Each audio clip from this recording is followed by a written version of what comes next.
Let's mic देश का मिजाज साउथ।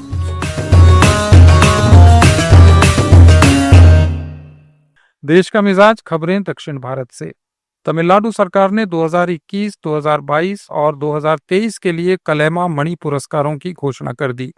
अभिनेत्री साई पल्लवी, अभिनेता एस.जे. सूर्या, विक्रम प्रभु और संगीतकार अनिरुद्ध सहित कई हस्तियां इस सम्मान से नवाजी जाएंगी।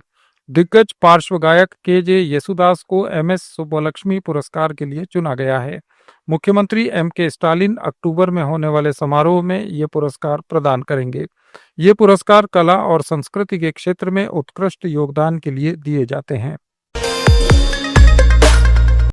तमिलनाडु के मुख्यमंत्री एम.के. स्टालिन ने प्रधानमंत्री नरेंद्र मोदी के उस दावे का खंडन किया है जिसमें उन्होंने कहा था कि जीएसटी सुधारों और इनकम टैक्स राहत से देशवासियों को 2.5 लाख करोड़ रुपए की बचत होगी। स्टालिन ने एक्स पर लिखा कि केंद्र सरकार ये छुपा रही है कि इन उपायों का आधा खर्च राज्य सरकारें वहन करती हैं। अगर ये कदम 8 साल पहले उठाए गए होते तो देशवासियों की और भी बचत हो सकती थी।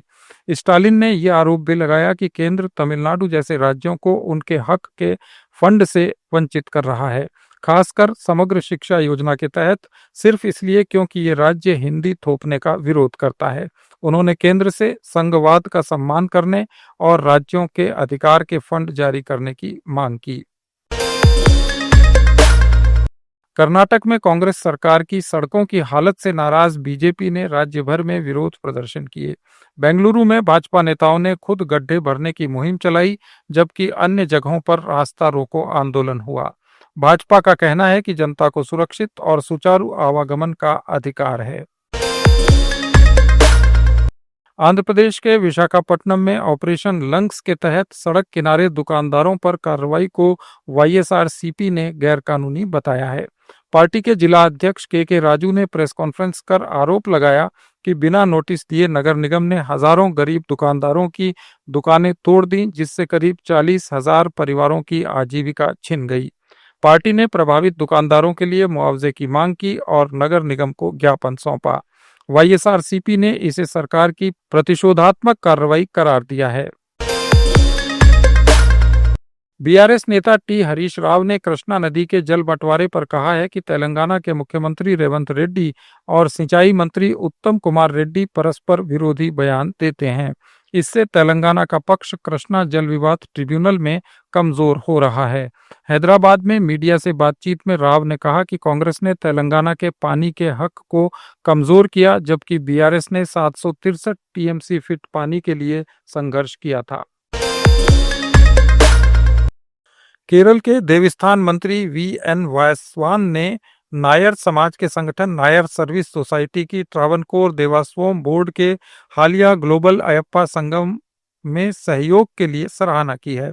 कोट्टायम में पत्रकारों से बातचीत करते हुए वासवान ने कहा कि सोसाइटी मुद्दों के आधार पर रुख अपनाती है और रचनात्मक आलोचना के साथ अपनी राय रखती है।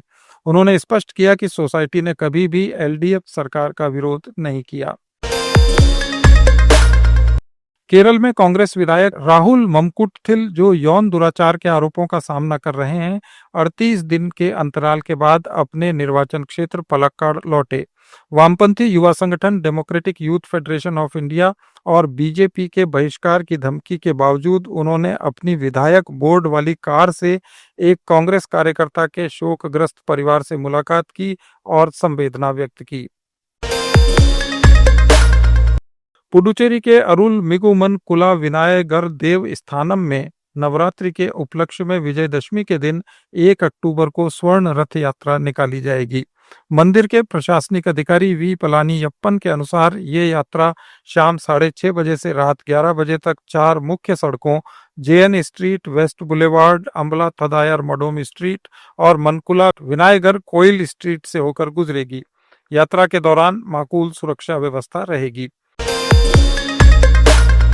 दुर्गा पूजा के नजदीक आने के साथ अंडमान निकोबार में हरिनगर ग्राम पंचायत के प्रधान मनोजीत हल्दर ने प्रशासन से ग्रामीण सड़कों की तत्काल मरम्मत की मांग की है। उन्होंने डिप्टी कमिश्नर को पत्र लिखकर पिनाकी नगर बिली ग्राउंड और हरिनगर की प्रमुख सड़कों की खराब हालत का ध्यान दिलाया। ये थे दक्षिण भारत के आज के कुछ अहम समाचार। अपडेट्स के लिए जुड़े रहिए लेट्स माइक के साथ।